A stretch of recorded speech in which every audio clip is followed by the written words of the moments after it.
Have you ever seen a cattle mutilation? Apparently now. That's the name of Season 1, Episode 10 of DanDaDan, which is what we're covering today. Hi, I'm McGann the Fangirl. I am sitting here with my co-host, the Bagel Ghost. Hi. And, I don't know, this was probably the least strange episode that I've seen so far. This episode, there's not a lot that happens in it. It's more of a transition episode, like this is the waters, they're finally calming, and we're moving on to our next thing. I hate the next thing. I have no idea what's coming next because you've seen this multiple times and this is my first time through it, but we have to start by talking about, I think, the school nurse. Is that what that was? Yeah. Dommy mommy at her finest. Think Olivier Armstrong. She literally is sitting in this school with one of those multi-tassel leather whip things. I don't even know what they're called because I'm so sheltered. I don't like the way you laugh. Do you know what those are called? No, but I know what they're used for, and it's not the cattle. Does the school nurse have a name? I don't think we're ever told it. She never comes back. Okay. At least in the season. Man, they put a lot into that character design to not use it more. I have so many questions about that school and its hiring processes. No, I don't. It's a perverted principal. That's what it is. I think that might have been the old man that showed up a few minutes later. That might have been the principal. Yeah, there was a random older dude that just shows up and she walks out of the room. The nurse walks out of the room and just starts whipping him. And he's all like, oh yeah, like, oh my god! There would be a riot if someone fired her. Well, she gets a much better response than the school nurse in South Park. The one with the fetus on her head? Yeah, the conjoint twin Miss Lexia, something like that. Yeah. When she coughs, the feet jiggle. Oh. Also, please forgive me, I'm feeling very congested and icky in my head, so I probably don't sound my best, but you either love my voice or hate it anyways, there's no in between. Woo. But once the school nurse leaves, we have Ira sobbing that all the school saw her in her underwear, like she didn't just expose herself! She joined it! This was a whole publicity stunt for her, and then she sheepishly cowered out of it. It was so weird. Yeah, Momo and Okaroon were the ones caught red-handed in their underwear in the hallway with people noticing. Ira could have just stayed wherever she was hiding. She did not have to join in and make it look like some creepy throuple. And that's exactly what it looked like to everyone else. So then they start pondering this question of, why don't the aliens go after the yokai? And the answer that Okaroon settles on is that the aliens can't beat the yokai. And likewise, somehow Okaroon has decided that the aliens have his second sphere, and that's why they can't find it, even though they've looked for all of, like, an episode and a half for it. Well, he guesses that. Maybe. Is he right? I don't know. He doesn't get his... We're gonna end the season and he's not gonna have his other boy bit? No, he's not. Oh my gosh! His poor hush puppy's just still out there blowing in the wind. Look, he's better without him, alright? They do really nothing for you. But once Okaroon hypothesizes that the aliens have his other boy bit, suddenly Ira's friends pop into the nurse's station, so they didn't die. Good for them. They're alive. Alive and well. And they, like, glare at Momo, which I guess fair for the wash tub thing, but you tried to exercise her not even 2 episodes ago. Yeah. I think you might be in the wrong here. Ira has the weirdest mentality of, well, if I need you, but if I want you dead, you're gonna die. It's so, like, she has no sense of loyalty or propriety. Except to Okaroon, which, may I say, while Okaroon's having his whole little autistic, like, oh, this is why I think the aliens can't get the yokai, and he's like, oh, but they're gonna be after you now because you have yokai powers. She's just like, oh, you're thinking of me, which is the most straight man thing to do. Ira is looking for any reason to continue her obsession with Okaroon, so anything he says or does, she's gonna take it as a signal. It's like when women in service jobs, like cashiers or whatever, will give a customer a compliment and then he goes, oh, can I get your number? No. And it'll be like, oh, I also like this brand of milk. It'll be like the most random thing. But then Momo's friends also come into the nurse's office right after Ira's friends leave, And they say that she was in class 1 second and then vanished the next, and they were so confused at what happened. And I'm really happy that we get this little bit of a statement, because even though it's really quick and almost a throwaway statement, that tells us that the people going into these alien and yokai spheres are getting yanked out of reality, and people notice. They're not still in reality while also walking on this other plane, if that makes any sense. Yeah, it's not like Madoka Magica, where they're still kinda in reality, but also kinda not. And Momo's friends have decided that there's a love triangle going on between Momo, Aira, and Okarun. Which is correct. Yes, but not really, because Okarun's not interested in both of them. It's more of a love corner. As in, Aira's cornering him. Yeah. While he's going, Miss Ayase, help me! Aira's the kind of girl to see Momo and Okarun on, like, a 2-seated dinner date, you know, it's the small table and chairs on either side, pulls up her own chair. Oh, I saw you having this romantic dinner, and I thought I would join you. But Momo's friends have decided that they were in their underwear because they were having a nude gladiator fight over Okarun, which, alright, you know. What other conclusion could you possibly make in this situation? I would be horrified to read those girls' fan fiction. I really would. They jump straight to naked gladiator deathmatch. What do you read fan fiction for? To see them go on cute dates? Obviously not. No one reads it for the cute dates. But all this time between the nurse and the friends coming in, Aira, Momo, and Okarun have given no explanation for how they ended up in their underwear. And the nurse was even like, if somebody's bullying you, you better tell me, while she's cracking her whip.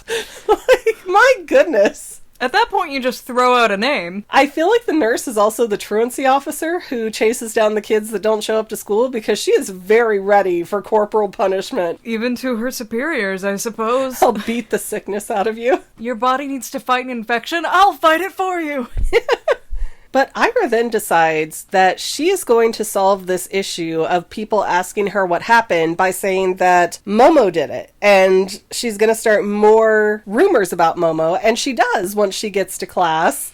She even says, in between her saying she's gonna blame Momo and leaving, she's like, well, you didn't make me, but you were kind of forceful about how you told me to, so I'm gonna say it's that. Yeah, but then she follows through and does it, and her whole class is like getting really upset with Momo. And, oh, we're gonna get her back, and oh, what a tramp. Well, and no, she doesn't tell her class that. She told them something? No, she's like, I don't want to talk about it right now, it's just so traumatizing, and she was gonna lead them on until they dropped it, and then they started being like, oh, I bet this was Momo, and she's like... I swear she said something no. to them. And she's like, no, I spread those rumors, it was wrong with me, bye. And she Yeah, left. but that's what I did want to get to. While the class is getting their torches and pitchforks ready to go after Momo, Aira does speak up and say, oh, I made all this stuff up about her, she's not really like that. And I want to give her credit that Aira is growing as a character right now, and she's going to be a more likable person. I hope she will be, because I don't like her now. I really don't. And then Momo ends up running into Aira out in the courtyard at this lunch picnic table thing. And I wrote down the best quote I've heard so far. She says, usually people are stringing behind you like goldfish turds. Delightful. And I do want to point out the difference between Momo and Aira here, which I think is really well illustrated, is that Aira immediately jumps up with this overness, like the anime girl gasp, and she jumps up, and she's very animated. She feels like she's not trying to be a real person, while Momo is very down to earth and doesn't make those stupid noises all the time.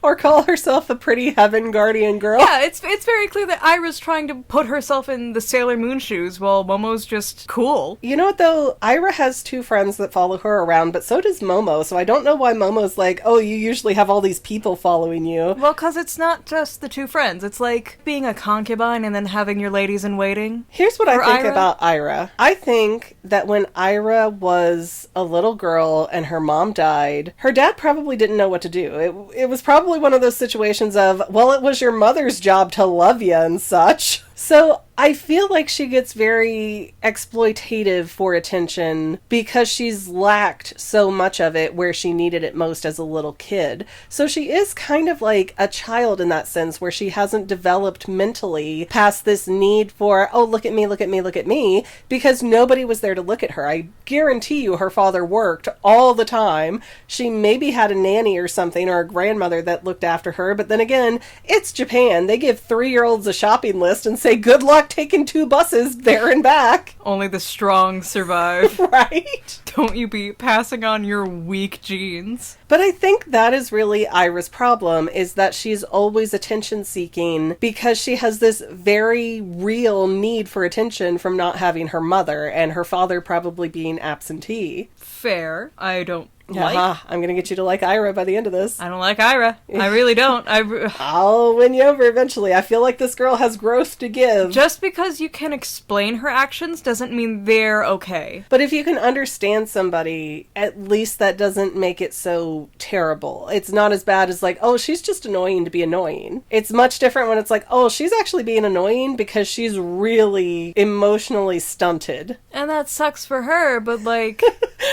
You're like, but it sucks for me more having to listen to her. But like, there's other people in the world. The world can't stop for her, and she's actively making things harder in these life or death situations that she's going to find herself constantly in now. But she thinks she's a main character, and she was born with pink hair, so she was kind of not given many options from birth. She's a side character. She's a side character, and she needs to stay that way. She's a side character born looking like a main character. Oh, that's gotta hurt. Because Momo really doesn't have the look of a main character. It's like those harem animes. You know, the ones where the guy just kind of has, like, some bangs over his eyes, and he's just some guy, and then there's, like, these magical girls who fawn all over him. You're just describing Tenchi Muyo over there? I'm describing a lot of shows. Love Hina and... Rising of the Shield Hero, which is weird, because a lot of his love interests are the lowly kind. Okay, let's move on from that. Pivot. We get to our main bit of this episode, which is the mantis shrimp, our knockoff version of a Hitmonchan, showing up covered in white fluids just pouring out everywhere. It looks very sketchy. I'm surprised with all the weird notes we get on the screen that there wasn't something on there that said definitely not inappropriate juices. Definitely not a reproductive liquid.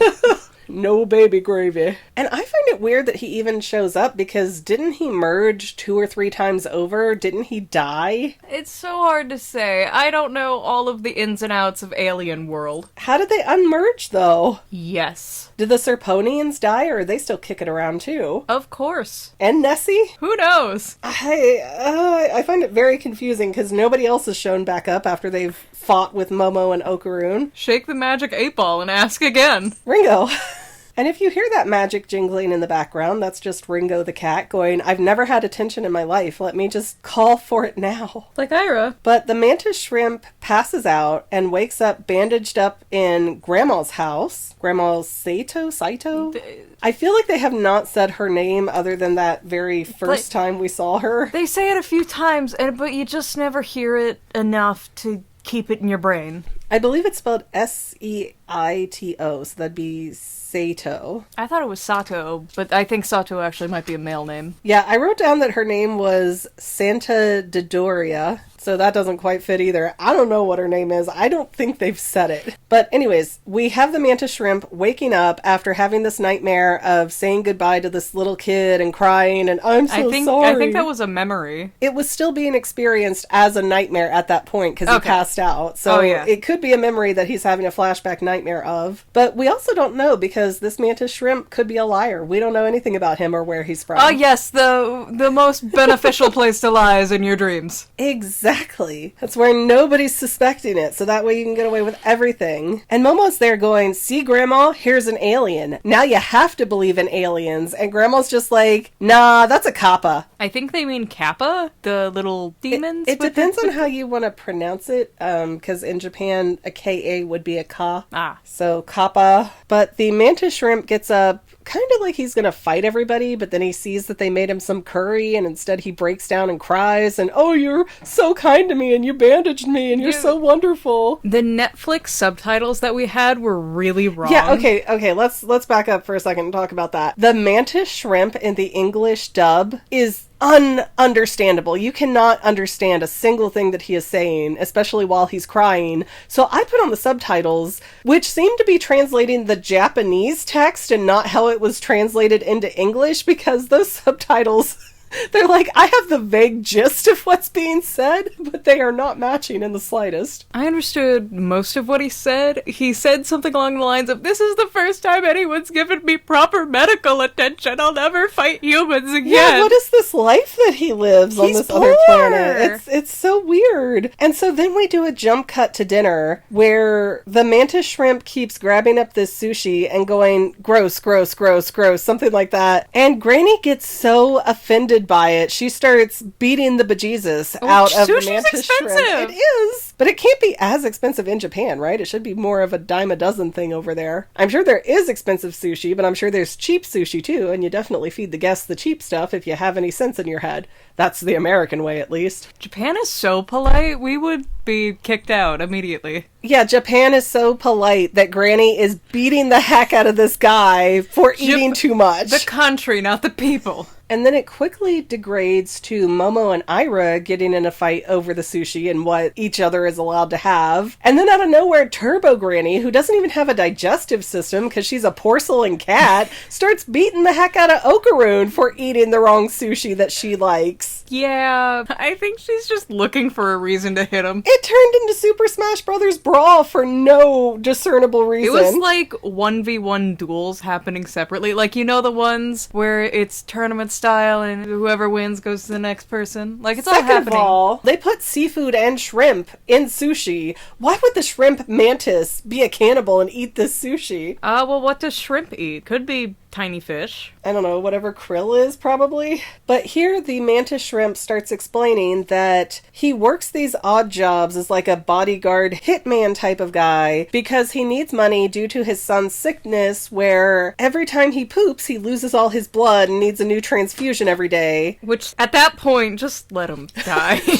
He's not gonna be happy. And it's the same thing that this guy's wife died of, apparently, so it's a genetic issue. You don't want him growing up and adding to the gene pool. And Okaroon feels so moved after hearing about the mantis shrimp's son that he offers to let the mantis shrimp sell his wang to get the money to save his son. Like, what? And so the humans go round and round talking about how they can help this shrimp mantis thing. And Granny goes, you know, you stink. Your blood is white and you smell bad. Try to drink some milk. Obviously. Okay? Like you do. And it turns out that mantis shrimp alien people have cow milk blood. And obviously. And it's okay if you drink it, that'll still get in your system, in your blood veins and not your digestive system. Because that's how that works. Why not? Why not? What are you going to do? Tell this alien how he works? I mean, I just want it to make sense. He didn't get it through an IV. He literally drank it and went, yum, yum, that's tasty blood.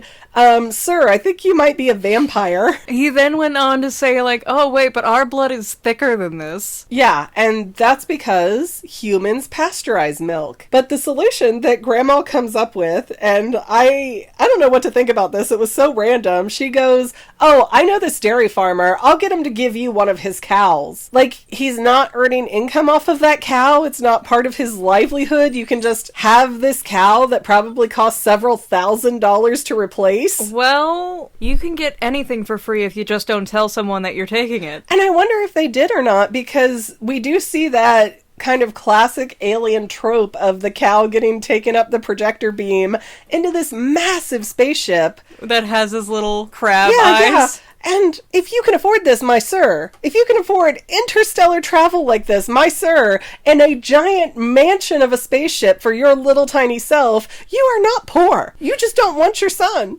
Would you at that point? Like... But yeah, I guess this one cow is gonna save the day, and this kid is just gonna drink his blood's worth of milk every day, and that's gonna fix it. Like, and there's no cross-contamination with being an interspecies thing. None. Never mind if that cow, doesn't eat anything on that planet. Yeah. Or if it dies. That cow is probably not going to outlive that boy. Well, with his condition, it might. And how are the other people on the shrimp planet going to feel about this thing that just squirts out blood?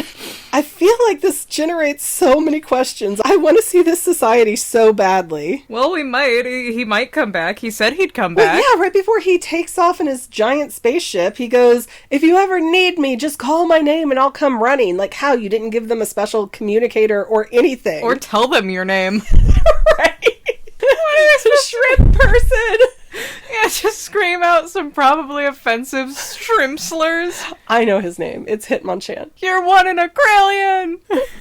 So then we cut to the last scene in this episode, which is Momo, Ira, and Okaroon on their hands and knees, with Momo begging Grandma to buy them new school uniforms. I don't know why Ira couldn't get her own, or why Okaroon couldn't get his own. I'm pretty sure Okaroon doesn't have parents. He's never like, yeah, I'm gonna go home, or yeah, my mom's worried about me. I would even kind of accept that Okaroon might be poor, but Ira seems to be from a very affluent family. Like, they seem to be rolling in the money. She does not look like she's hurting at all. She looks like Silver Spoon or Diamond Tiara from My Little Pony. Yeah. Ira at least has a dad, we know that. Okaroon, I don't even know what's going on with him. He had parents, they just won't let him in the house anymore. Oh, if they got him his own apartment so they didn't have to deal with him? Oh, like in Toradora. Yeah, Japan is weird about that. At 13, you're legal to be on your own. But the weird thing is, because Granny's got a granny, I guess, she agrees to replace Ira and Okaroon's uniforms, but she won't replace Momo's unless she does this impression of probably a Japanese comic that I don't know. I didn't catch the name of the person. It was too many syllables for me to remember. Yeah, it was weird, but it was somebody who had their knees bent and they kind of acted like a caveman. Like an old man. But like a boomer man who's also angry and confused all the time. Yeah. And somebody knocks on the door, and Grandma goes, "Okay, if you want your uniform, you better answer that door in character. If you don't, I'm not going to buy it for you." Like, Grandma is so mean. Like, Grandma's such a bully. That's what Momo should have said to the nurse. "My grandma bullies me." My grandma popped every third seam in my uniform. And Okaroon's uniform. But not Ira, she's just a freak. But at the door is this, I guess, handsome young man named Jiji. And that dude used to be Momo's BFF when they were kids, and she had a huge crush on him, which Okaroon is like, "Ah." Which I also want to point out, he's also the guy we see in Momo's little backstory in the first episode who's making fun of his grandma, making fun of her grandma. It's that kid? Yeah. That messed up her and her grandmother's relationship? Yep. Well, now I don't know how to feel about him. He seemed kind of quirky and fun, but... He's not good. He's everything you don't like about teenage boys. Great. Well, with that, unless you have anything else to add about Mantis Shrimp and his backstory, they're really, this episode really wasn't a progressing episode. It was like a wrap-up things and start something new episode. Yeah, but we spent so long talking about it. We did, because the Mantis Shrimp is really weird, and I am assuming is not coming back. He might. You never know. I don't know. Anyways, guys, thank you so much for listening. Sorry again about my voice being kind of icky, but if you don't mind to like, subscribe, comment, and or share, that stuff is free for you and really helps us out. We also have paid channel memberships. We love seeing the new members. And other than that, I guess we will see you in episode 11. Bye. Bye. Yay. And to any of my members here on YouTube, a huge bottom of my heart thank you for all of your help and support. If you would like to become a paid channel member, there is a link in the description below. Thanks again, guys. Love you. Well, family members, we're almost done, but I want to invite you to hang out with me in some other places. I'm on Twitter and Instagram as my own personal self, and I have a Facebook page too, but I mostly just post photos over there. And sometimes people say, "Hey, Megan, I want to mail you you something. How do I do that? Easy. Just click the About tab on my channel page, and my most current P.O. Box info will be right there. I also run another channel, The Family. It's really a hodgepodge channel where we might post anything. Oh yeah, and I also sell shirts and stickers and stuff with the Family and the Fangirl logos. If that is your cup of tea, I have a link in every description of every video. Finally, if you want to help out the Fangirl channel and make sure I'm putting out video essays for years to come, the best way you can help is by subscribing and watching more of my videos, whether they're new, old, whatever. Maybe even share one or two on social media, help spread the word. People who watch to the end of videos like you helps to tell the site, hey, this is a good video, we should recommend it to other people. So if you made it this far, leave me a comment of something like, hey, I made it to the end. Love ya. See you next time, family members. Bye.